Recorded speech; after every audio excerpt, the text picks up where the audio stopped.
Okay, perfect. Um, so yeah, and then I had also um, just wanted to explore the disparities in the maternal mortality rate, which can be defined as the annual number of female deaths from any cause related to or aggravated by pregnancy or its management during pregnancy and childbirth or within 42 days of termination of pregnancy. So it's a bit of a broad scale, but basically just any death that has to do with pregnancy. And then I had also heard about Serena Williams' story, and she's the very famous tennis player. And she gave birth to her daughter a few years ago, and the birth was all successful. And we talk about this a little bit in our documentary. But despite her successful birth, she started experiencing the symptoms of a pulmonary embolism, which she had experienced before and knew what she had, like, she knew the symptoms, she recognized it immediately, and so she told the nurse that she needed immediate medical attention and she needed some scans and everything. But the nurse sent her back to her room and said, oh, well, the pain medicine is making you confused and this isn't something that, like, we need to focus on. Um, and she kept saying, I need help, go get the doctor. And then, of course, once the doctor was finally called in, they discovered blood clots in her lungs, right? So it made me think, if someone as famous as Serena Williams were to have these experiences and to have these problems and still not be listened to, I can't imagine what it's like for everyone else who, is not as famous as her, to try and have all of these issues and to not be listened to. Um, and so over the course of making this documentary, we talked to doctors and we talked to obstetricians and gynecologists. And in our research, we found three main reasons as to why the mortality rate gap was so big. And so the first one is biases at the provider level. So doctors who have implicit bias, and, or not implicit bias and just bias in general. And then also, many medical textbooks only have diagrams of white people. And so symptoms look different on different skin tones, but it's harder to diagnose them if they don't know what they look like, because that's not what they studied in school. So not only is it something that has to be just like addressed with people who are older, who may not have had access to that, it's still continuing because the people that are learning now still don't have access to it, and it's a cycle that will kind of repeat itself. And then another one is the mistrust of the healthcare system. And this was something that I didn't know a lot about beforehand. Um, but there have been many instances, such as the Tuskegee syphilis study, and forced sterilization under eugenics practices, that cause this mistrust and a lot of people feeling that doctors don't act in their best interest. And then also just socioeconomic inequities. You Now, know, sorry? what? Um, Never mind. But just, healthcare in this country is very expensive. And even now, as we're experiencing these, all of the formula shortages and everything, it's so hard to, give birth and to be able to care for yourself and your child after you give birth. So I'm going to share my screen. Does anyone have any questions before I show the documentary, just about the process? Um, You may already know this, Ileana, but when you share your screen, make sure you optimize it for video. Okay, I will. Okay.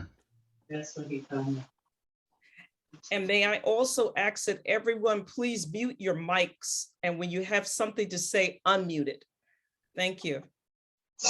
What is that? Okay, Millicent, if you can, Melanie Good Harris, if you could mute your mic, please. Okay. Yes, hold on. It's not giving me the option to optimize. Like, I see the little checkbox, but it's not letting me click it. Is it possible for you to share it and show it, Ellen? Oh, here it is. Here it is. Yeah, okay. Just let me know. Can you guys hear this? Every year, around 700 Yes. women die from Okay. childbirth. All right. I will make it full screen. Every year, around 700 women die from childbirth. A CDC study found that out of these 700 women, 108 are white, 250 are indigenous, and 342 are black. Despite its claims of racial equality, the United States fails to provide equitable access and outcomes for its citizens. In 2021, it is necessary for the Biden administration to address the racial disparities in our healthcare system and ensure the provision of an equitable chance at bringing new lives into the world. Women of color experience racism in OBGYN care as a result of several factors. These include biases at the provider level, mistrust of the healthcare system, and socioeconomic inequities.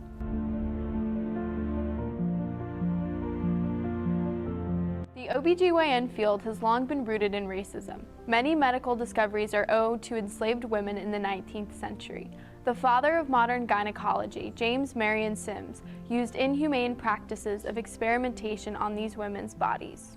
And so a lot of actually modern gynecology is owed to the bodies of Black women who were these, unwilling subjects, and helped our field to understand more about what was going on, but it was done in a very unethical way. In addition to historical wrongdoings, communities of color suffered as the subjects of eugenics practices and were often unwillingly sterilized. This perpetual mistreatment resulted in a deep mistrust of the medical system. Why are they going to trust doctors? Why are they going to listen to what doctors have to say? Because they don't listen to their patients. They don't take their symptoms into account. They just blow off their symptoms. A large factor in the United States' disproportionate maternal mortality rate is the failure of white doctors to acknowledge the existence of bias and its effects on patient care. Something that we see a lot in women's health, where, maybe someone's symptoms are ignored, particularly pain.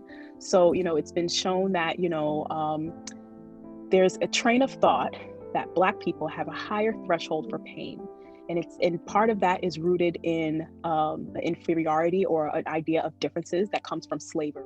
World-renowned tennis champion Serena Williams gave birth to her daughter in 2018 and publicly shared her difficult delivery experience. Really, race is a surrogate for racism. And then postpartum listening. Think about Serena Williams' story. This is a woman who had had a pulmonary embolus before, was having the same symptoms. She's got more money than God, and the nurse was blowing her off.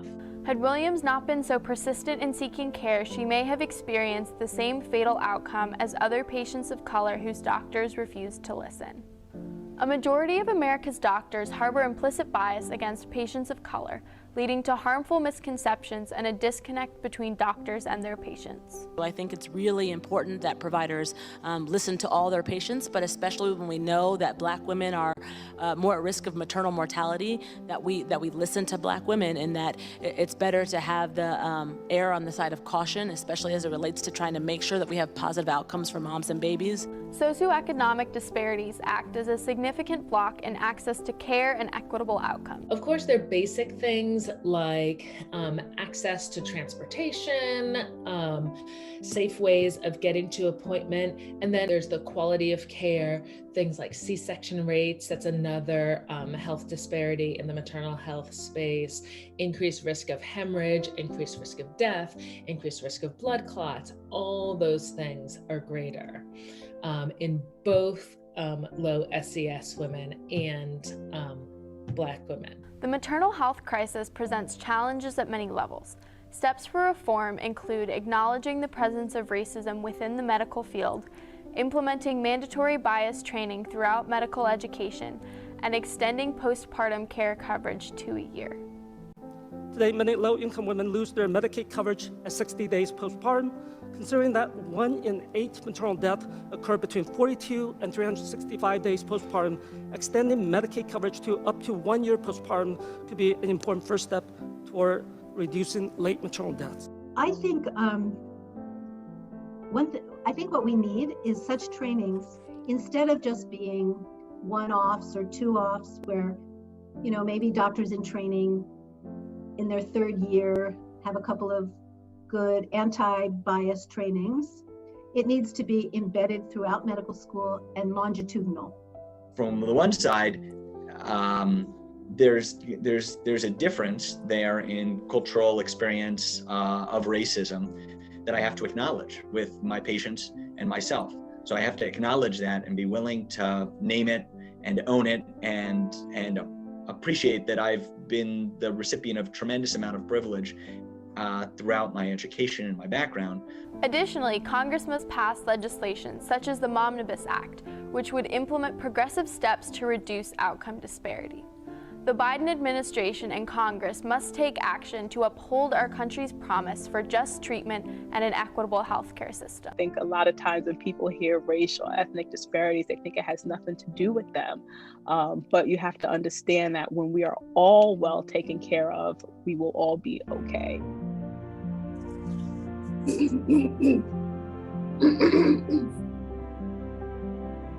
Okay. Right. Thank you, Eliana, for such a wonderful, informative. When I watched it a few months ago, I was so impressed. Thank you. I said I must invite Eliana to come to our community gathering and share it with our Sunday school. So at this point, I would like to open up for a few moments. And if you have any questions regarding the documentary, we can share right now. And what you will do is unmute your mic and speak. And then when you are finished, mute your mic. Well, I just want to say it was such an excellent, excellent presentation. And the one thing that stood out for me is you really have to advocate for your health. When she was talking about Serena Williams, oh my goodness, you really have to advocate. Good morning, good morning. Okay, thank you, Debbie. If I could get everyone on this Zoom, please mute your mic. Carolyn, iPad, your mic must be muted. Let me see what I can do. Okay, all right, thank you. I can do it. I will just start muting people if I need to. Thank you, Debbie, for that comment. Is there anyone else who would like to respond to the documentary that was just shown? Yeah, if I may, I thought it was an excellent presentation. It was particularly strengthened by the use of the, I would call them expert witnesses that you were able to get.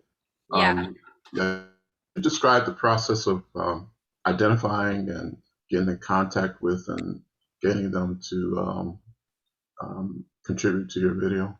Yeah, so I have made a couple documentaries before, but I did all of those before COVID. And so it's typically when you make documentaries, it's better to have in-person video clips of your interviews. And so if you can be in the same room with them it makes for a better interview and better footage as well to put in the documentary.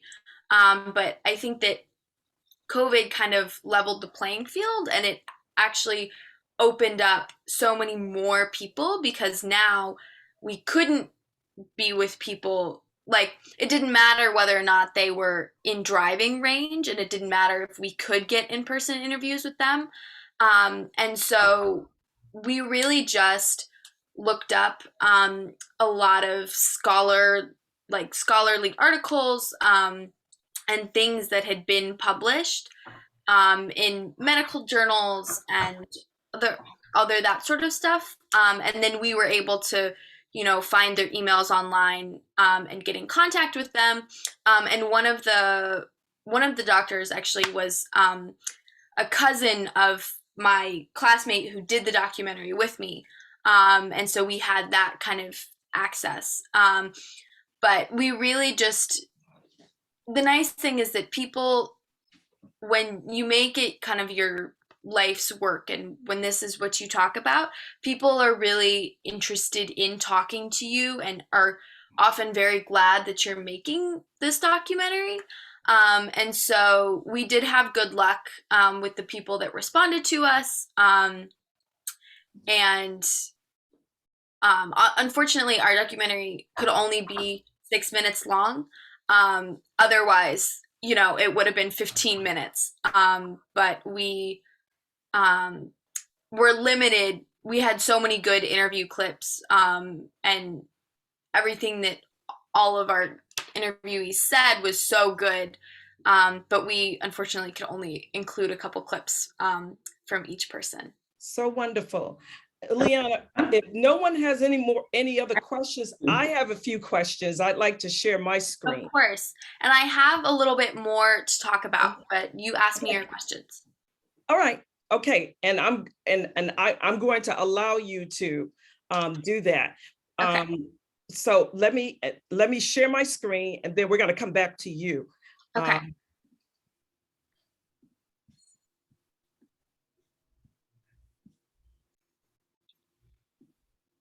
All right, so here is the first question, and I would like to ask, okay, I have several hands that's raised. Reverend Keisha and Samuel McDaniel, your hands are raised before we get into this question.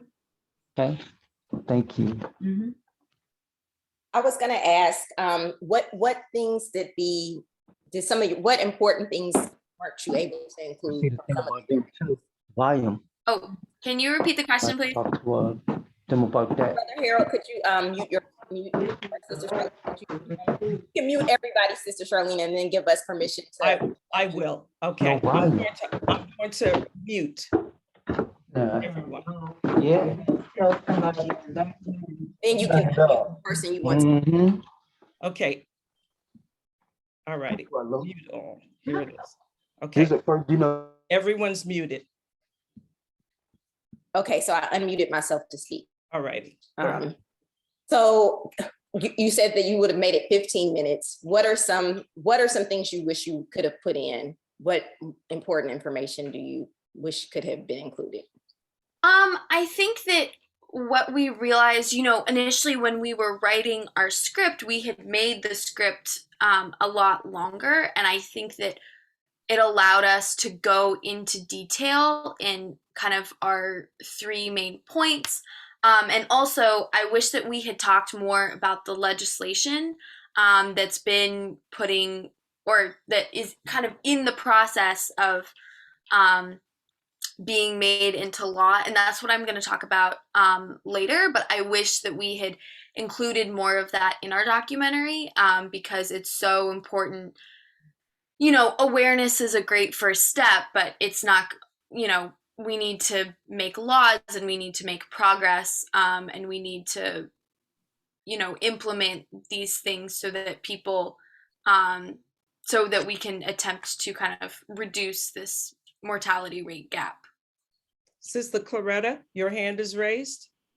Good morning. Eliana, thank you. Very excellent and very informative, even with just that little snippet. My question is how has this impacted you personally, and also when you look at your future from either a career perspective? What did you gain? Well, I think it's initially it seems like something that is it seems like such a niche topic. Like, oh, okay, the mortality rate gap in mothers, in the like short window of pregnancy, right? But this has been something that's come up in so many of my classes. And every time, even if it's just a mention, to just the general, implicit bias or racism in the medical field, like I then, I'm not an expert. I did a couple months of research about this, but I do feel it's just a reminder, like even a year later, of how relevant it is. And so, I'm not interested in being a doctor, but I think that it is a reminder that something that is like could be considered this niche is still just like one tiny thing in this whole kind of broader, I don't know what to call it, but it's part of something so much bigger. And that I'm glad I was able to explore this little bit, but there are also so many other things that I want to continue to explore and to kind of find the root of the all of the different things, I guess. Mm-hmm. Yeah. Thank you. Cynthia Wood, place to your be. hand is raised. Yes, Eliana, this was an excellent, excellent presentation. Thank you. I just wanted to say, I like the way you think. I like the way you and your friends planned what you had to say, particularly since you had what you said 6 minutes. Yeah. You the logic, the progression, the editing was excellent. Thank you. Thank you. I also like how you just even told us that you want to push beyond recognition, acknowledgement of the past, substantiating what you found, but you want to move toward, okay, so what do we do about it? Yeah. And moving the watcher, the listener, the learner to, okay, here is a practical solution. Here is how you can step into doing your part. I like that progression of thinking. I think that's excellent. And I think that is a great foundation for wherever the trajectory of your career and your life goes. You're on a good path and you've done an excellent job. Thank you. You're welcome. Are there any other comments? Let's see, Cynthia, I got you. Any other comments? Let's see if I have another hand up.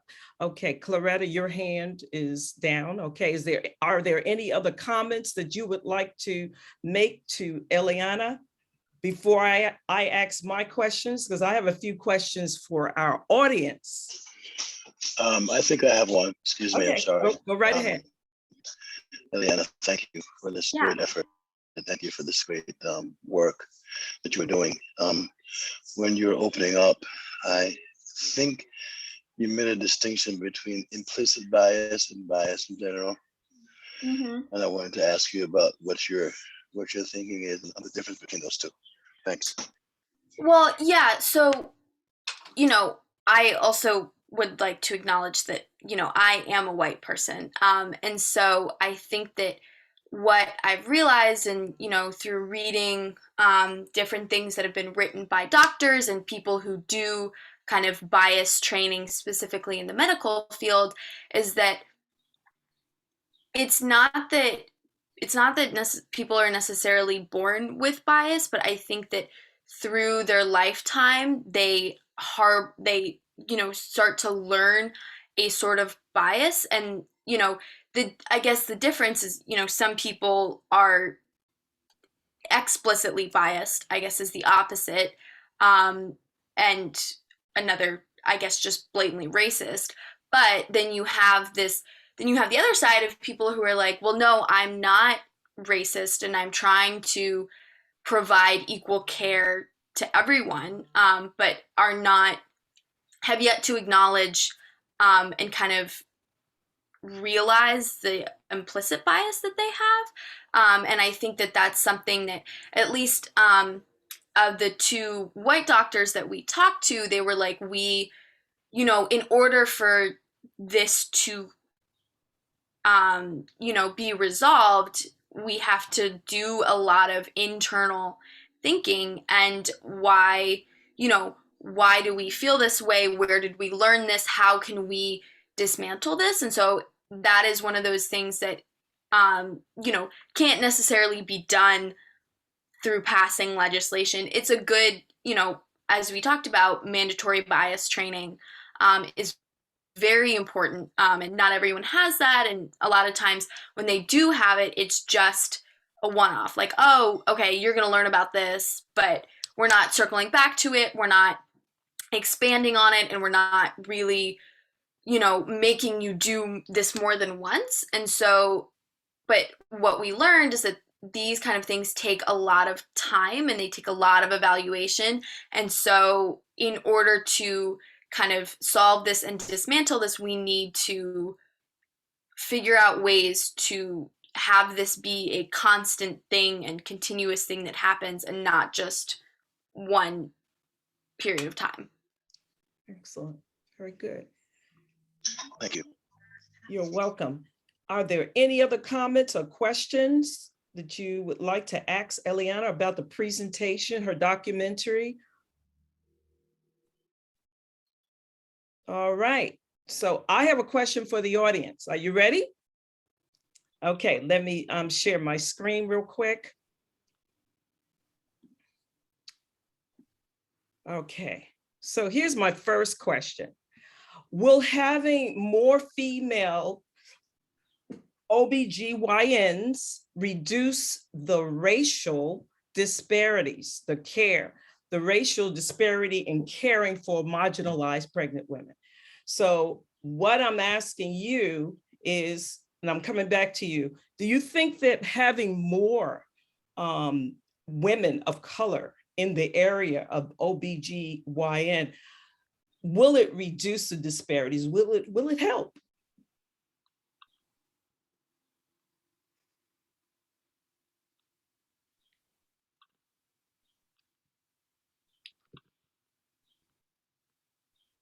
Anyone? I would say only if they had a part in the creation of their what they're trained, how they're trained in their schooling.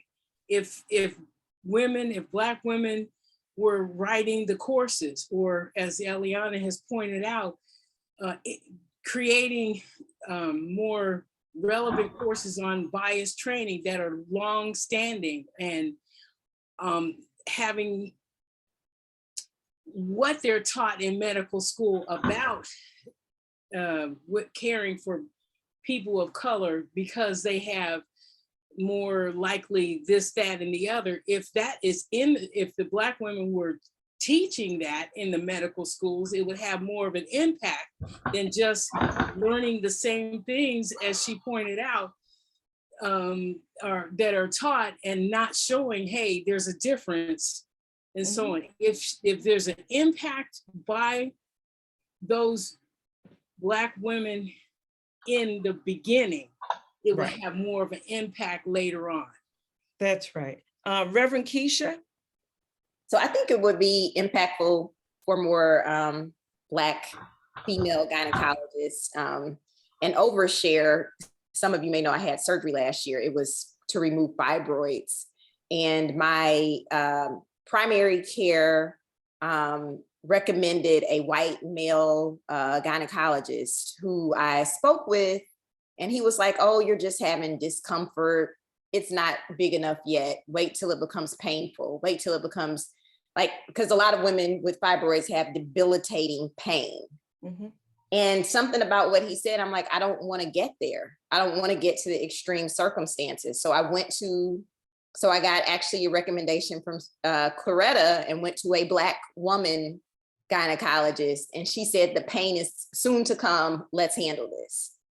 So there's a difference, I think, one, from having a woman gynecologist versus a male. And then also I think it's a difference, again, that what they talked about in the documentary, that some people think that we can deal with pain better than other races.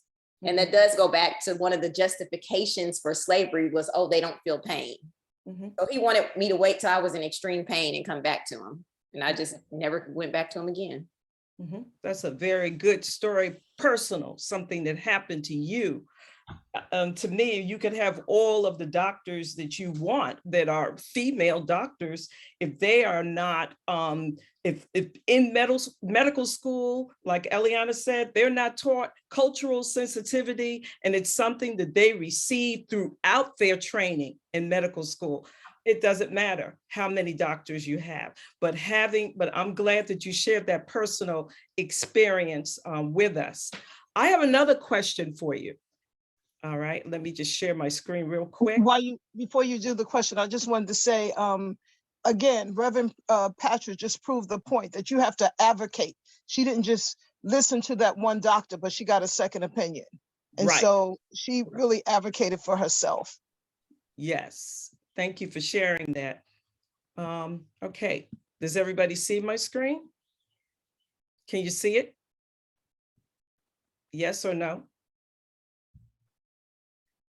Yes. Yes, you can. Okay, have you, Yes. Now I think that Reverend Keisha already answered this. Have you or anyone you know ever experienced bias in prenatal pregnancy, delivery, or postnatal care due to their race, ethnicity, or income level?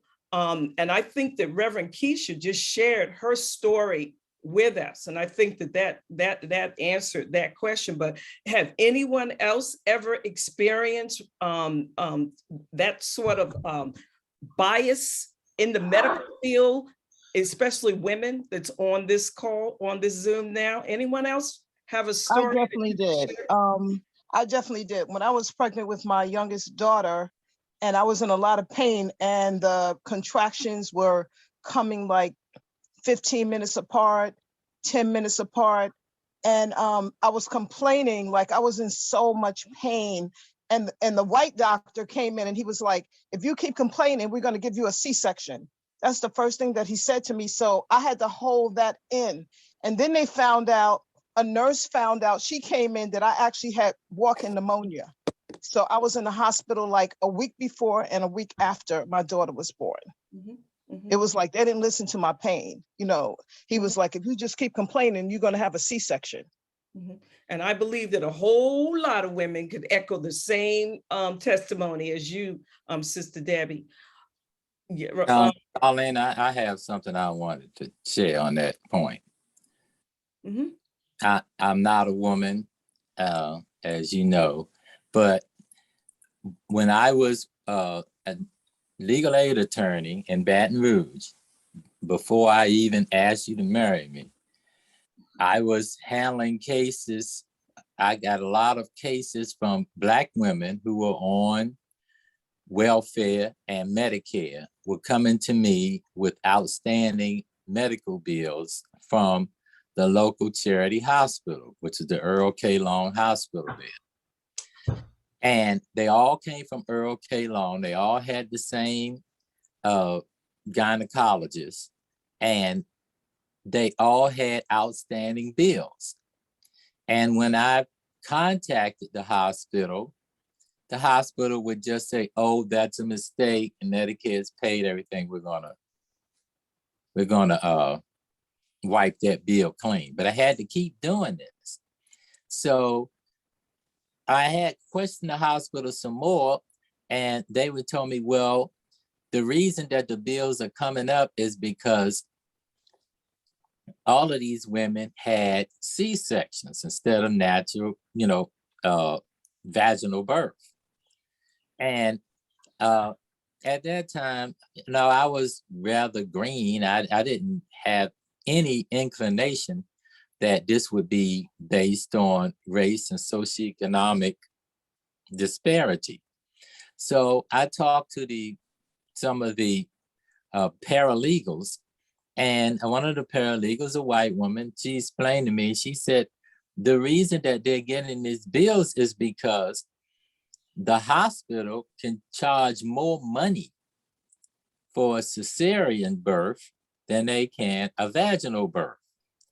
And because nobody is checking them, they can charge Social Security more money, and then they charge women more money on top of that. Those that can pay, they collect the money from them, but those who cannot pay, they just go ahead and leave the bill outstanding, which of course would damage their credit. And when you contact them as an attorney, they get scared and they back off to one individual cases. But all of these women who are on Medicare had to have cesarean birth just so they could charge Medicare more money. Wow. And the thing is that I'm sure that every one of you have a story, and you just have to think about it. And we could go on and on for hours talking about biases, injustice in the medical field. I know that you have stories. I know that we do, because there's so much of it in the medical field specifically. Are there anyone else would like to share real quick before I go on? Because I think I have 3 more questions for you. Anyone else? All right, I'm going to go on to the next question.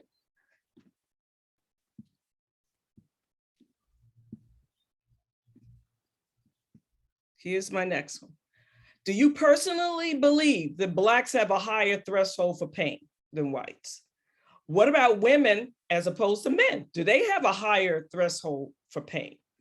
Do you personally, this is your personal opinion. What do you think about that? Do you personally believe that? Personally, I think that women have a higher threshold of pain than men, because men complain about everything. They get a little bit of pain and, you have to baby them. But I do believe that. Yes, Minister Max. I would absolutely agree with Sister Debbie. Having watched my wonderful wife bring 2 children into the world, the threshold that she has is far higher than my complainant self. So I'm definitely of that opinion as well. I don't think we can make that type of that to me, that's a stereotype. Like I wouldn't want to have I wouldn't play football. Let's put it that way. I think there's pain in sports that I would never want to experience. I think it's truly personal, that like your own personal threshold for pain. And I think it's like Reverend Patrick even said, and what came out in the documentary, just the assumption about who has a higher threshold for pain shouldn't guide a decision on your health care. But no, I can't go there because I'm not breaking a limb just to prove that. No, I'm sorry. All right. Having played high school football, at least, I know that it's kind of a manly thing to play with pain. If you have a sprained ankle, they say tape it up and get back out there. So, but I'm sort of on the side with Sister Claretta that, it's an individual thing. And, I remember when I used to go to a dentist, one dentist was trying to give me a root canal, and I was complaining about the pain, and she was trying to hasten the process along and sort of trying to appeal to my manliness, and I wasn't having it. In more recent times, when I've had visits to the dentist and the endodontist, they are very concerned about my pain. How much pain am I experiencing? And if I they would say, if you're feeling pain, just raise your hand. It's very much a concern for my level of pain. Not so much my pain tolerance, but how much pain am I feeling? And their goal is for me to not experience any kind of pain at all. Very interesting. Anyone else have a comment about that last question? Good. Anyone else going? I got another one for you. Okay, I'm going to share my screen again.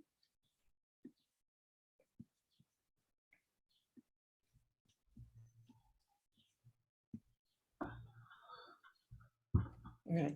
In what way does socioeconomic barriers have a negative effect on women's health care? In what ways? Let's see if we can name some ways that socioeconomic barriers have a negative effect on women's health care. Let's see if we could name some ways that socioeconomic have barriers. Can we name some ways on a woman's healthcare, socioeconomics? Keisha, Reverend Keisha. Oh, okay. No, I have Kate Finberg. Go ahead. Well, so lower paying jobs, non-full-time or part-time jobs, or multiple jobs, those kind of things don't typically offer great healthcare or sometimes benefits at all. And so when you do not have that healthcare package, you are much less likely to get care. Yeah. So it's a barrier to access as well as just information. You're typically not necessarily in a community, in a circle. You're not around what I'm going to just call the water cooler, where women are saying, oh, well, when I was pregnant, I did this and I did that. So you have different influences, but they may not be necessarily, it may actually be some more of the distrust, maybe distrust of the healthcare system as well. And that may get fueled. Just so there's a lot of issues around that, around jobs. Yes. So low paying jobs. What else could be a barrier? Because those jobs do not offer medical insurance. What else could be a barrier to a woman's health care? I would say that a lot of people in a lower socioeconomic bracket are going to go to, free clinics. Mm-hmm.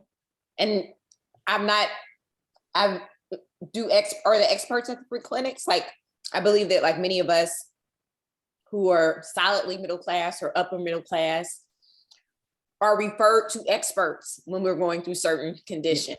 Yeah. And I don't see that happening for someone who's going to a free clinic. Mm-hmm. And another thing, Reverend Keisha, is that I remember growing up, I was born and raised in New York City, in Queens, New York. And I remember there being a lot of clinics available for poor people in the socioeconomic level, income bracket. However, now I don't see, I don't see a lot of them around, a lot of health clinics that they could just go in there without any type of medical insurance and receive care. I don't see a lot of them around. So the budget might have been cut in such a way that they do not exist anymore. Are there any other socioeconomic barriers for women of color that they experience in the medical field? Any others? One thing that I would mention would be maternity leave. Yeah. If you are in a job that doesn't offer maternity leave or a part-time job, those are the kind of benefits that are available to somebody who is in a full-time job with either supported by a union or in a professional job. Whereas if you work in part-time jobs or that doesn't have such a benefit, taking leave to have a baby costs you money. Literally money out of your pocket, because if you're not working, you're not getting paid. Right. Yes, absolutely. What about food deserts? Do you think that could contribute to a woman's health care? In what way? Could anyone explain how? Could you define what a food desert is? Minister Max, your hand is raised. Sure. Yeah. Sorry about Pino getting excited about Eliana's presentation too. But two things. So a food desert is an urban or rural where you don't have easy access to full grocery store and the ability to purchase food, especially nutritious food, fruits and vegetables. So that's the tie-in. If, for example, as we just saw in Buffalo, The spot of the horrible shooting was the only full service grocery store with a produce department in the Black neighborhood in East Buffalo. That's often the case for women, and for the first 1,000 days of life, from conception to your second birthday, it's especially important to be eating the right foods, not just food, but having the right nutrients, folic acid, as most of us know, iron, vitamin A, vitamin C. So having access to foods like that, even if you don't, yeah. And the WIC program, one of the things Eliana references, the Supplemental Nutrition Assistance Program for Women, Infants, and Children, is a great example of that kind of support. If you can then use those targeted vouchers, coupons to get the food you need, you're in much, much better shape to bring a full weight baby into the world and that baby to develop well. And another thing that I have been concerned about and even praying about is the problems with formula now. You've been hearing it in the news that will poor women and in that socioeconomic level, will they receive it? Will it be distributed fairly? I know that we did get a large amount of it in, I believe, from Europe. One of the countries, was it Germany? Or one of those countries in Europe. And I have been praying that it will be distributed fairly to the communities of a certain socioeconomic level. And we'll never know. Right now, we just do not know what's going on. But that is just one of my prayers, that it will work out for that type of community. All right, are there any other barriers that you could think of that would hurt, that would harm a woman of a certain income bracket? Any other comments? Because I have another question for you.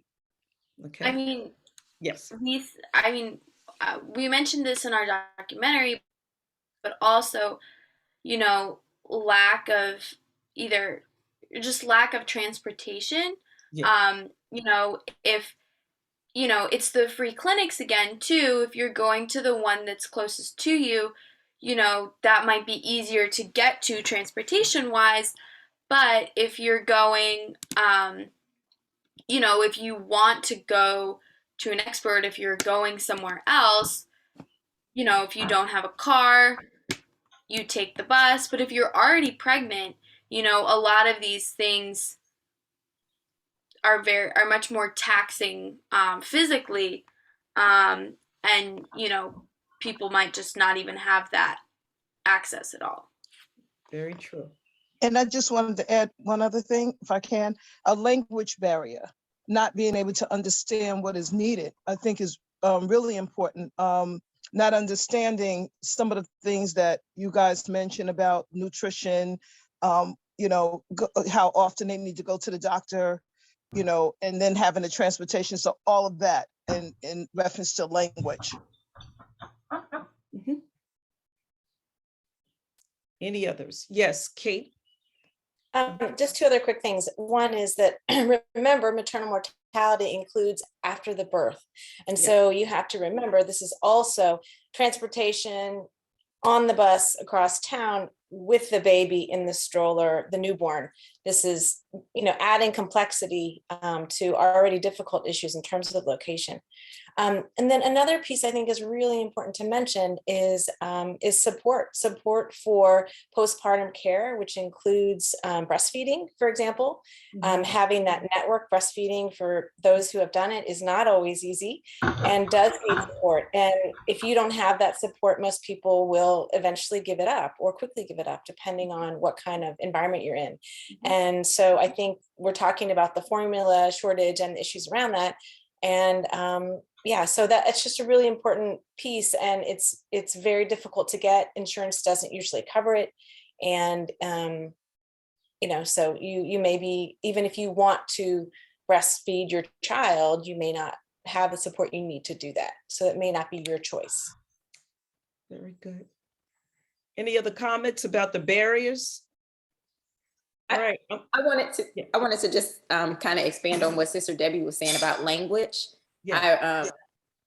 I was reading about a middle-class Black woman who was having some pregnancy challenges and was trying to tell her doctor what she felt.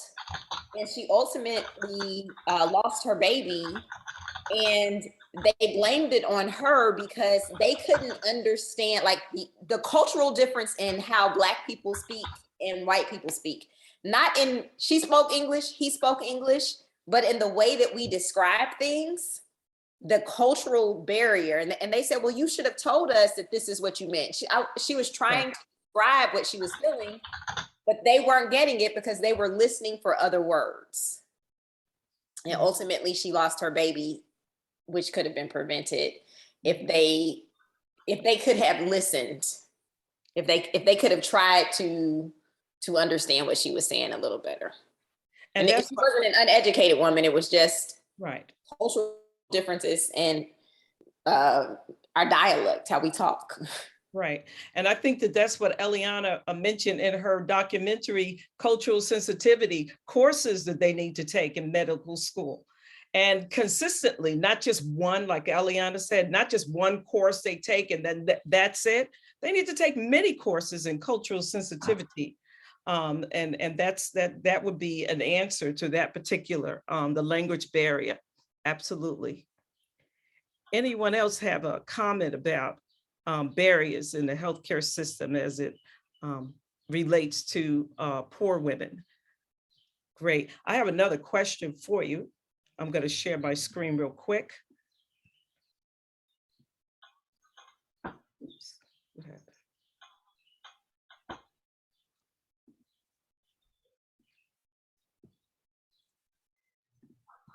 Just give me a second.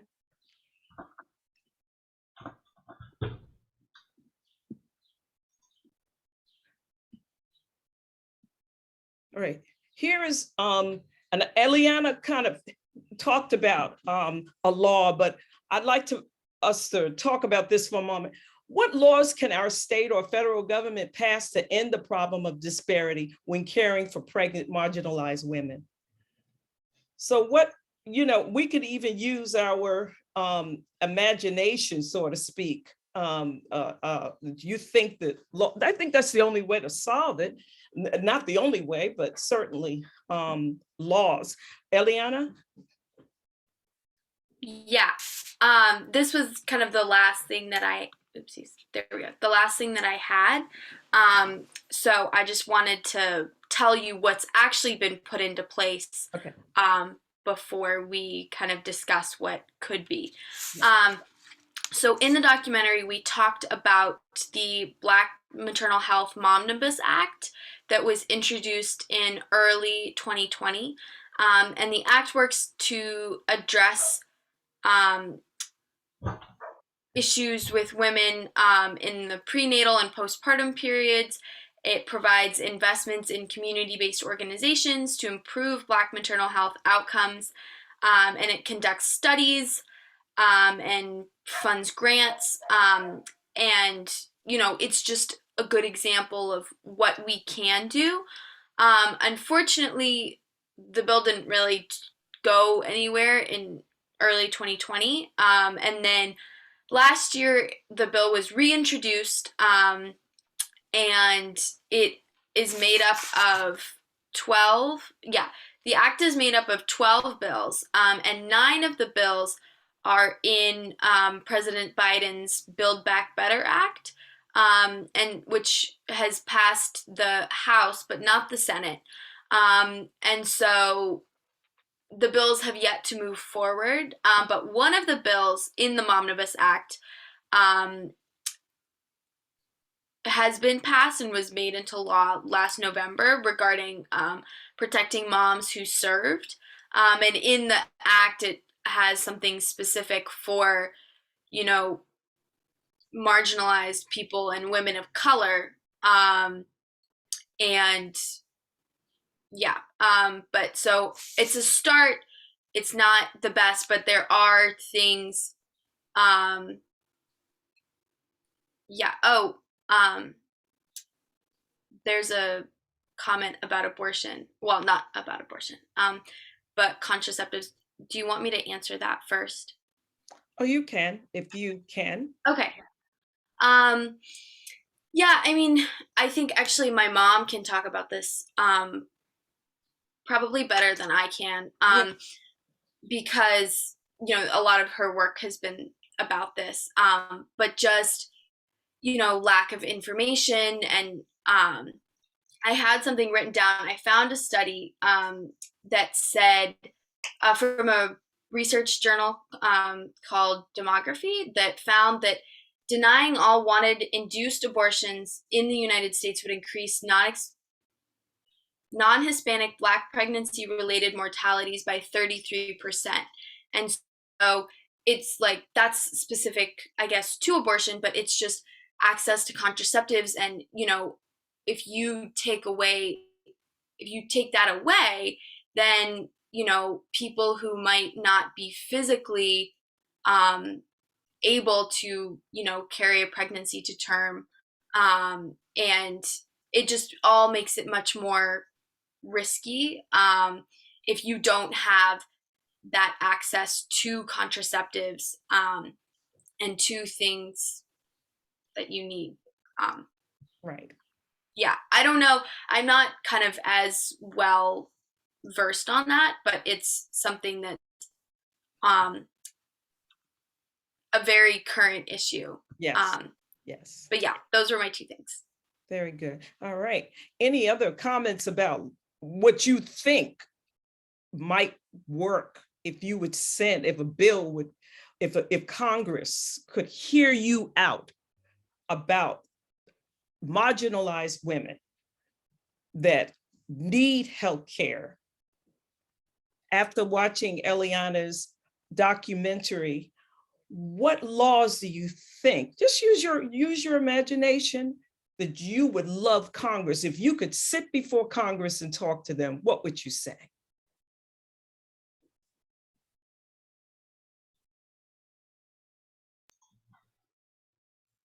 I could sort of make maybe a controversial comment. If we present content like this to such a divided Congress, some people might cry critical race theory and not even listen to us. This kind of discussion has become so poisoned that this information, even though it's factual, even though it's well documented, will, in our political environment, people just will cover their ears and yell out, "I don't want to hear it." Yeah. That's what scares me. Yes. Anyone else? Minister Max, did I see you raise your hand? Okay. All right. All right. I'm going to continue. I was actually about to put it in the chat. Okay. Did you want to put it in the chat, or did you want to make a comment? I'll go ahead and put it in. As Eliana touched on, with this Momnibus Act, the lead sponsor is Representative, a young Black woman who's also a nurse from Chicago. And so she's been successful in taking the lead on this. As Eliana touched on, there were other bills that were incorporated in that, but she's been one of the best champions for this issue and continues to be. Yes. I would like to encourage everyone to please take a look at the chat while we're on, because once I close out, it goes away, it disappears. So take a look at the chat. We have a lot of comments. A lot of people have something to say, but they're writing it in the chat. So you might want to visit that just for a moment. Now I'm going to continue. I'm going to continue. So hold on one second, and I'm going to share my screen with you.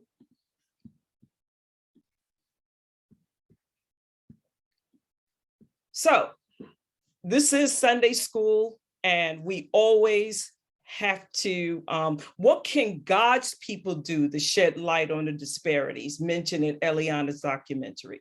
And in what way can we be consistent in our outcry? We're talking about God's children.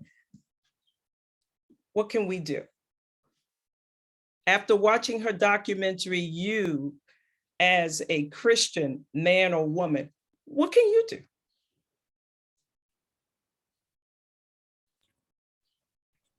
As a Christian citizen, we need to be very informed with our votes.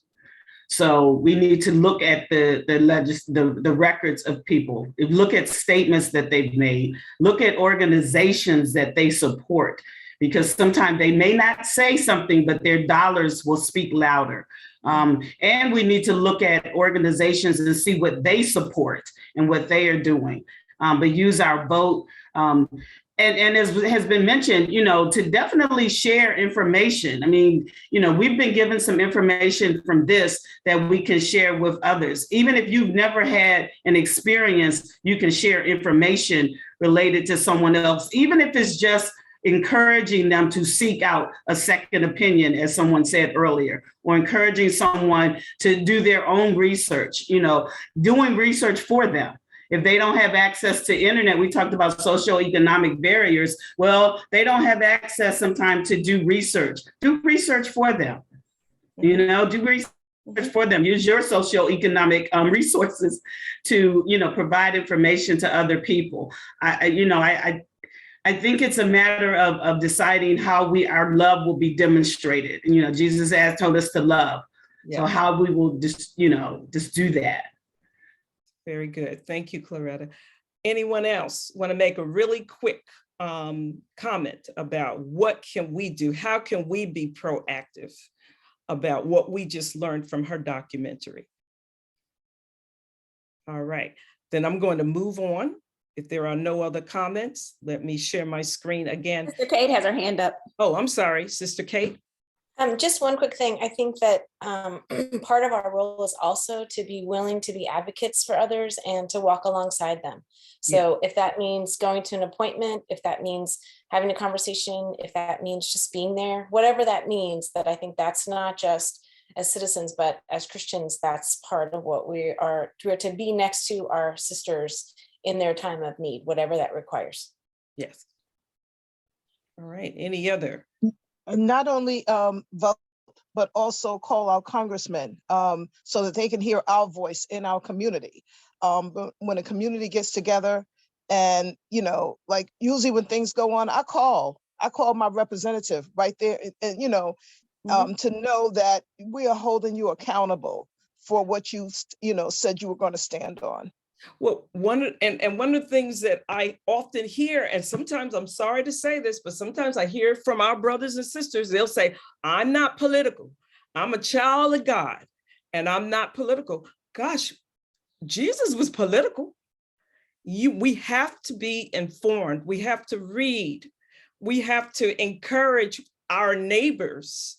We have to know what's going on. We cannot just hide the fact that there are injustices in the world. You just saw an injustice. Eliana plainly, clearly laid it out before us that is going on currently in our society. We need to dig deeper, read and study and dig deeper. Faith without action is dead. That's right. All right, I'm going to continue. Let me continue real fast. I'm going to share my screen again.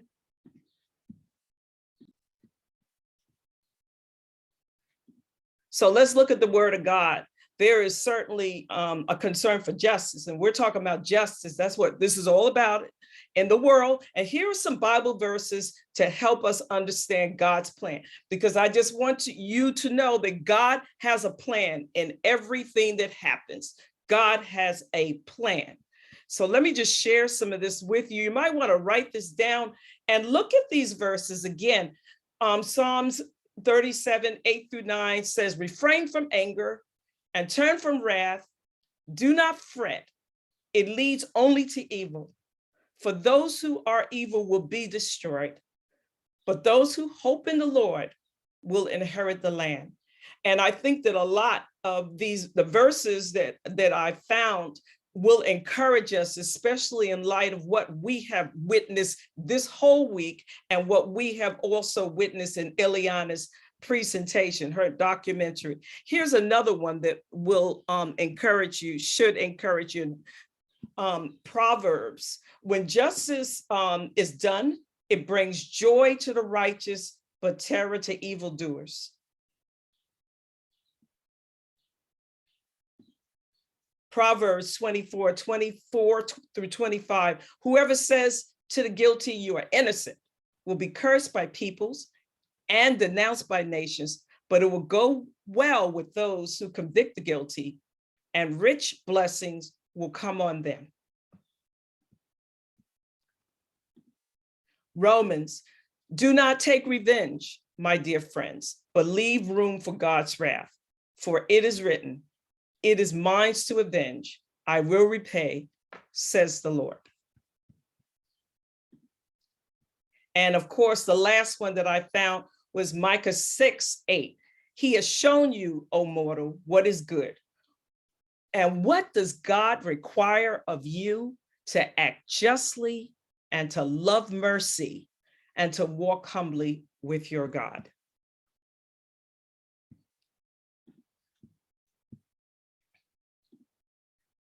And that I am going to conclude our community gathering today. Thank you everyone for being on this Zoom. It has, Eliana, I cannot tell you how much you have blessed our hearts. We are so grateful.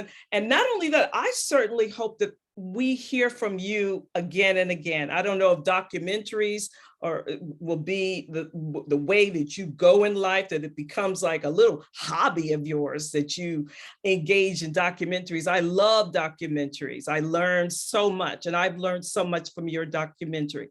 So on behalf of our Sunday school, I'd like to thank you. I'd like to recognize our pastor, Dr. Reverend Pastor Sanders. I believe she was here. Dr. Sanders, would you like to have a word?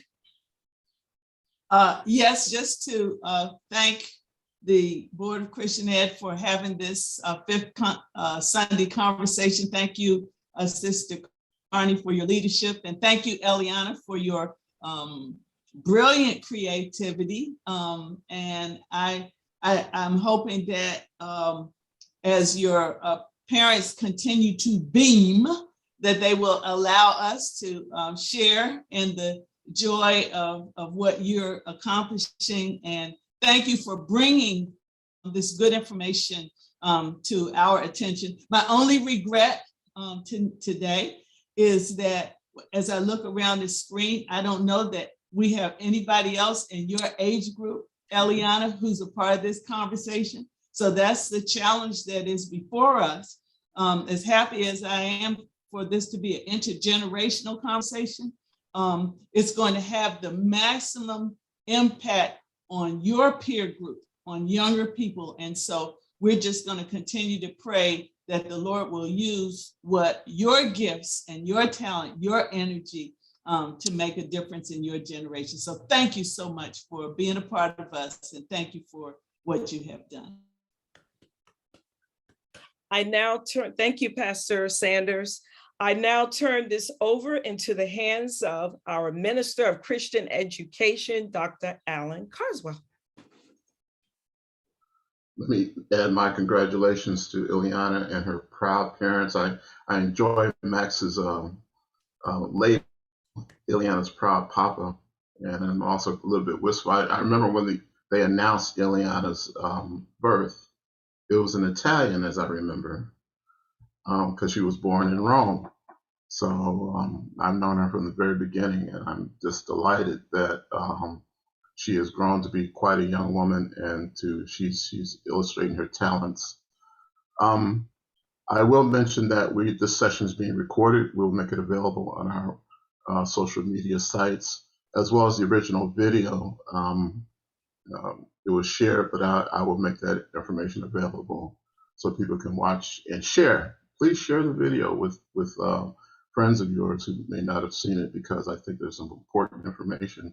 The quality of the video is equal to done by somebody like Michael Moore, Yeah. and other professional videographers. So it's a wonderful presentation. So that concludes my remarks. So if all minds are clear, I'll pass it back to Sister Carney for our benediction. All righty. And but if everyone could agree with me in prayer, dear Father, Abba Father, we are so grateful that you have enabled Eliana, you giving her the knowledge, you given her a healthy brain, a brain that you have created, dear Lord. I pray that you would take this young lady and that you would use her. Lord, use her some more for your glory, dear God. I pray for her parents, dear Lord, that you will strengthen them, that they will continue to lead their children in the right direction so that they will do good things to make this world better. Dear Lord, that is our prayer. We ask that you will remember our 11 o'clock service. Please remember our pastor. She brings forth the word and everyone that's involved in the service. And we ask these blessings in the name of your son, Jesus the Christ. Amen. I would like to invite everyone of you online to please join us for our service, which begins in about 10 minutes or so. Those of you who need to, you can go to thirdstreet.org and you can join us in our 11 o'clock service. Once again, I do thank you for attending our community gathering, and I hope that everyone really have a wonderful, wonderful week. Thanks again, Eliana. Thank you. Bye-bye, everyone.